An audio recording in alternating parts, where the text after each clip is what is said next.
श्रुत्वा धर्म विजानाति श्रुत्वा त्यजति दुर्मतिम श्रुत्वा ज्ञानमवाप्नोति श्रुत्वा मोक्षमवाप्नुयात्।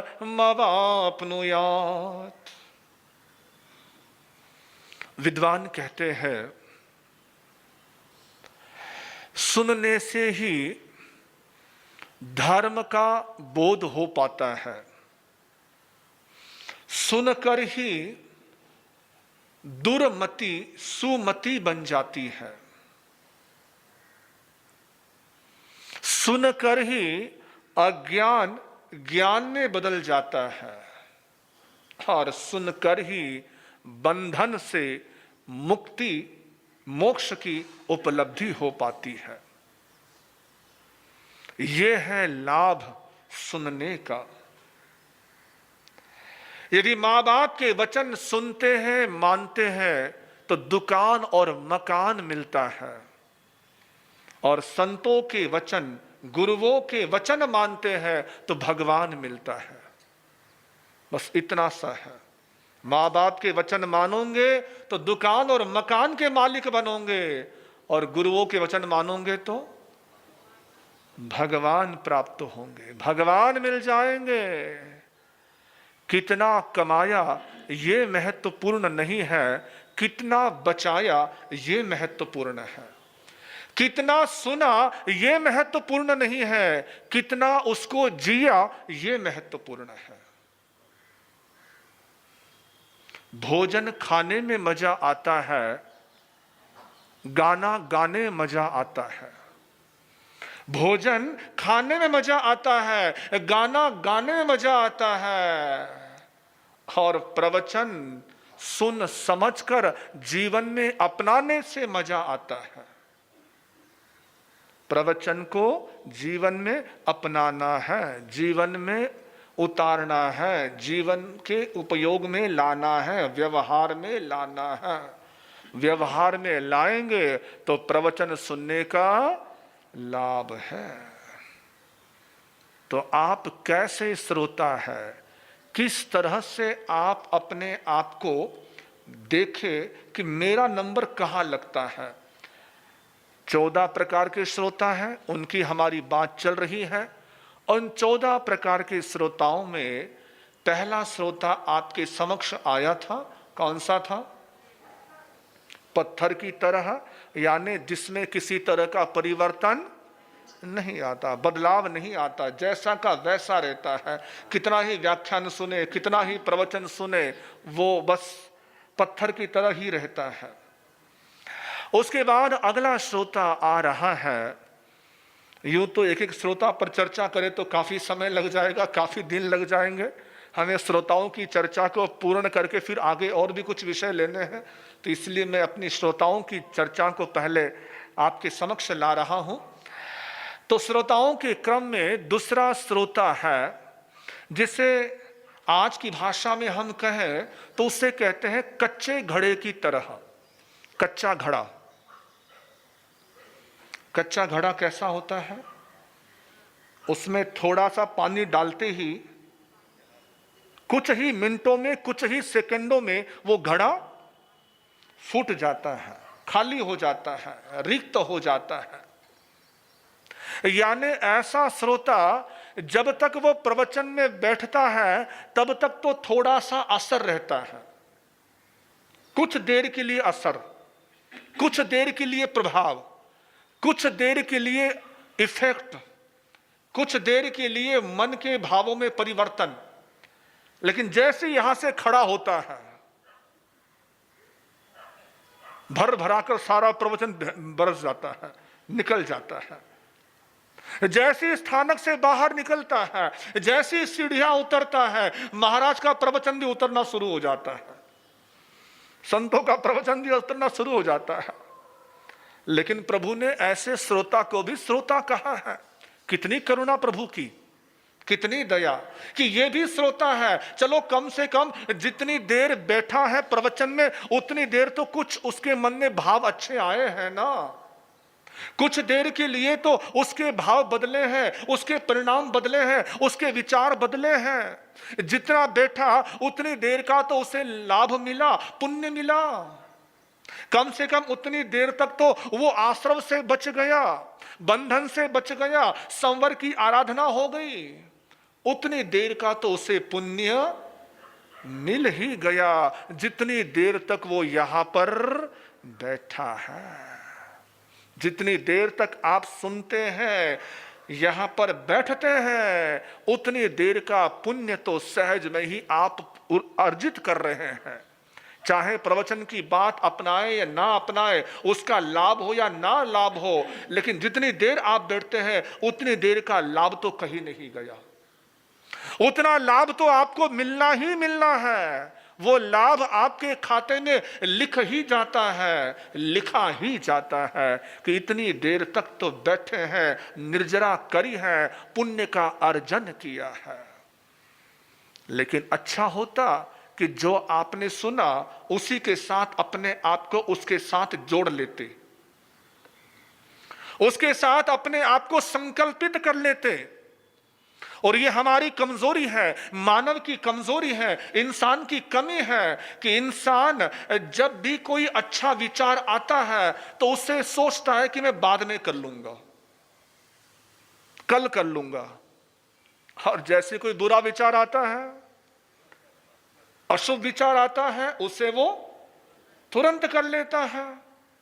मन में विचार आया कि मुझे तपस्या करनी चाहिए, प्रवचन में आज तपस्या की बात आई है, प्रवचन में आज दान की बात आई है, प्रवचन में आज ये ज्ञान की बात आई है, प्रवचन में आज दर्शन की बात आई है, श्रद्धा की बात आई है, मुझे करना चाहिए। लेकिन बाद में, है ना, बाद में, कल देखेंगे, कल कर लेंगे। हमारे दुग्गड़ जी बोल रहे हैं ना, बिल्कुल ऐसी बात हर किसी के मन में। शुभ काम को हमेशा टालता है और अशुभ काम को तुरंत कर लेता है। किसी ने कुछ बोल दिया, मन के विपरीत बोल दिया, तो उसको जवाब देने में हम तनिक मात्र भी विलंब नहीं करते हैं कि उसने ऐसा बोला तो तुरंत उसको जवाब दे देंगे। अगर उससे माफी मांगनी हो तो क्या करोगे? तुरंत माफी मांगी जाएगी, तुरंत क्षमा मांगी जाएगी? तुरंत क्षमा नहीं मांगी जाएगी, तुरंत माफी नहीं मांगी जाएंगी, लेकिन तुरंत जवाब जरूर दिया जाएगा। यानी अच्छे काम में हमेशा हम देरी करते हैं और बुरे काम में देरी नहीं करते, फटाफट कर जाते हैं। जबकि होना तो ये चाहिए कि बुरे कामों में देरी करे और अच्छे कामों में जल्दी करे, तुरंत करे। जैसे मन में कोई अच्छा विचार आया, शुभ विचार आया, तुरंत कर जाओ, तुरंत उसको संकल्पित कर लो, तुरंत उसको कर जाओ, उसका लाभ है। इसी चीज के लिए तो कबीर ने कहा था, काल करे सो आज कर, आज करे सो अब,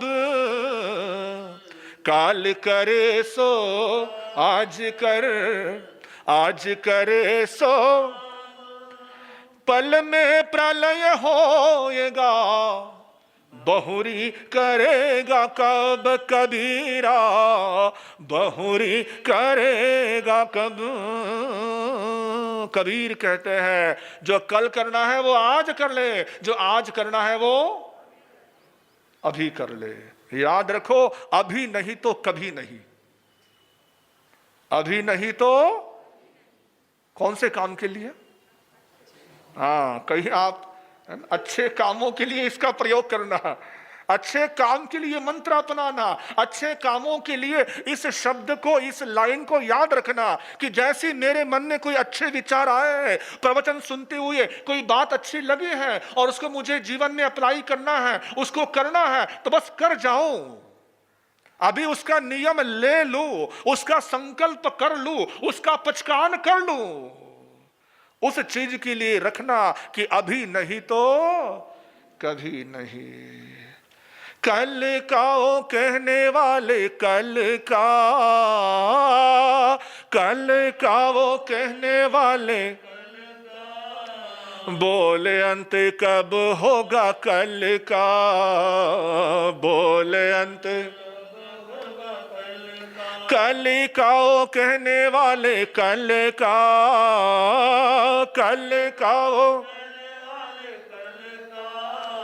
बोले अंत कब होगा कल का, बोले अंत कब होगा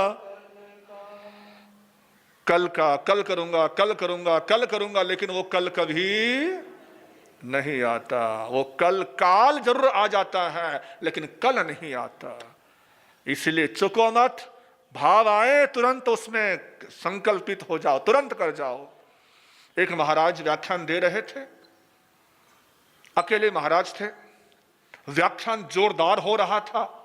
वो संसार की नश्वरता को समझा रहे थे कि संसार असार है, जिन वाणी सार है, बाकी सब निस्सार है, बेकार है। बस धर्म कर लो, कर्म से मुक्त हो जाओ।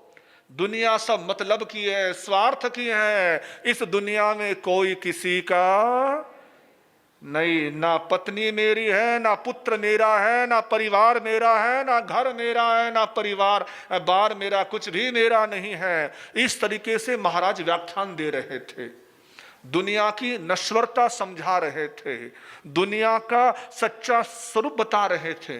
और वास्तविकता भी यही है। और आज के इस कोरोना के माहौल में लोगों ने देख लिया है, आपने देखा हो या ना देखा हो, लेकिन दुनिया के जब घटनाक्रम को पढ़ते हैं, देखते हैं, तो पता चलता है कि सचमुच में महावीर की वाणी सत्य है। यहां किसी को किसी से कोई लेना देना, हर किसी को अपने से ही मतलब है। जरा किसी ने बता दिया कि मुझे कोरोना है, तो क्या होगा जी? आसपास वाले, ना पड़ोसी पास आता है, ना पुत्र पास आता है, ना पत्नी पास आती है। कोरोना है जी, बाहर रहो, कमरे के अंदर बंद रहो, कमरे से बाहर मत निकलो। वो आदमी एकाकी रूम में बैठा बैठा सोचता है कि मैंने जिनके लिए सब कुछ किया, आज उन्होंने मुझे अकेला छोड़ दिया। हर व्यक्ति को अपनी चिंता थी, हर व्यक्ति को अपना ही सोच था कि इसका कोरोना मुझे ना हो जाए, इसकी बीमारी मुझे ना आ जाए। ये सच्चाई है, कड़वी सच्चाई है, ये हकीकत रही इस कोरोना के माहौल में। रिश्तों की अहमियत और रिश्तों की सच्चाई दोनों ही इस माहौल में प्रकट हो गई, इस माहौल में सत्य हो गई, जो महावीर की वाणी थी कि यहां कोई किसी का नहीं है। एक स्त्री बीमार पड़ी शैया पर, आंखों में आंसू लिए अपने पति की ओर देखती हैं, जो पति पास ही बैठा था। पति से कहती है अपने स्वामी, यदि मुझे कुछ हो गया तो, नहीं ऐसा नहीं बोलना, तुझे कुछ नहीं होगा, हाँ तो कुछ नहीं होगा, तुझे बिल्कुल ठीक हो जाएगी, चिंता मत कर। नहीं सोचो अगर मुझे कुछ हो गया तो, नहीं ऐसा बोलना ही नहीं, शुभ शुभ बोलते, अशुभ नहीं बोलते। तीसरी बार फिर कहा, नहीं मुझे अगर कुछ हो गया तो, कहीं मैं श्वास खत्म हो गया, जीवन खत्म हो गया, आयुष्य खत्म हो जाएगा, ऐसा कुछ हो गया, ऐसा नहीं बोलते। नहीं ऐसा हो गया तो मैं तो पागल हो जाऊंगा, पागल। इसका मतलब पत्नी कहती है कि इसका मतलब आप दूसरी शादी नहीं करोगे। तो पति बोलता है, पागल आदमी का क्या भरोसा। समझ गए? जिनको समझ आ गई उनकी हंसी आ गई है, जिनको बाद में समझ आएगी वो बाद में हंसेंगे। पागल आदमी का क्या भरोसा। यानी इस संसार की सच्चाई यही है, यही हकीकत है। तो महाराज का व्याख्यान इतना जोरदार था कि एक आदमी खड़ा हो गया व्याख्यान में ही, महाराज मुझे दीक्षा दे दो, साधु बना दो, मुझे अभी अभी साधु बना दो, अभी की अभी। अभी आपने व्याख्यान में बोला ना, अभी नहीं तो कभी नहीं, तो बस अभी दे दो साधु, अभी बाणा पहना दो, अभी साधु बना दो। महाराज उसकी बात सुनते हैं। महाराज कहते, भाई मैं तो अकेला हूं, मुझे तो साथी चाहिए, मुझे तो किस बात की विलंब है, मैं तो तुझे अभी साधु बना देता हूं। लेकिन भाई ऐसे है, हमारे जैन आगमों में ये आदेश है, गुरुओं की ये आज्ञा है, भगवान की ये आज्ञा है कि बिना परिवार की आज्ञा से दीक्षा नहीं देनी तो ऐसे कर, तू आज्ञा ले आ, मैं तुझे साधु बना देता हूं, अभी दीक्षा दे देता हूं। उसने कहा महाराज छोड़ो आज्ञा आज्ञा, भाड़ में कोई आज्ञा, मुझे तो आप अभी साधु बना दो, मुझे तो अभी आज्ञा दे दो, मुझे अभी आप आदेश दे दो साधु बनने का, साधु बना दो बस। घर जाना ही नहीं, क्या घर जाना, ऐसा बेकार घर, स्वार्थी घर, मतलबी घर, दुनिया सब छूटने वाली है, रहने वाला है, छूटने वाला है, बस मुझे साधु बना दो। महाराज कहते भाई मैं साधु बनाने को इनकार नहीं कर रहा हूं, साधु बना दूंगा, दीक्षा दे दूंगा, थोड़ा सा उसे एक बार आज्ञा ले आ, ताकि बाद में कोई लफड़ा ना हो, कोई परेशानी ना हो, कोई पंगा ना हो। उसने कहा नहीं महाराज दीक्षा दे दो। महाराज कहते नहीं, मैं यही बैठा हूं, इसी पट्टे पर मैं बैठा हुआ हूं, तू जा आज्ञा लेके आ, तुझे अभी दीक्षा देता हूं, अभी हाथों हाथ यहीं पर काम निपटाते तेरा, मैं यही बैठा हूं, तू आज्ञा लेके आ। उसने कहा महाराज आप यही बैठे रहना, मैं यूं गया और यूं आया, अभी गया और अभी आया, तुरंत गया तुरंत आया। पहुंच गया अपने घर पे, घर के बाहर खड़े होकर, अरे ओ सुनती है, कहां है? जी क्या हो गया जी, क्यों शोर मचा रहे हो, क्यों चिल्ला रहे हो? घर के बाहर, घर आसपास मोहल्ले वाले क्या कहेंगे कि झगड़ा हो गया पति पत्नी में, जो घर के बाहर होके चिल्ला रहे? अंदर तो आ जाओ। नहीं नहीं मैंने अंदर नहीं आना, मैंने साधु बनना है, मैंने साधु बनना है, दीक्षा लेनी है, तू आज्ञा दे दे। घरवाली सोच के हैरान गए, हैं क्या बोल रहे हो जी? जो बोल रहा हूं वही जो सुन रही वही बोल रहा हूं कि मैंने तो साधु बनना है, दीक्षा लेनी है, आज्ञा दे दे, मैं आज्ञा लेने आया हूं, बस फटाफट आज्ञा दे और मुझे साधु बनना है। उसने कहा जी, वो थोड़ी हैरान रह गई, कमाल है, वो जानती थी अपने पति को। उसने कहा ठीक है जी, आप आज्ञा दीक्षा लेना चाहते हो ले लो जी, कोई बात नहीं, बस एक मेरी अर्ज है, एक मेरी विनंती है।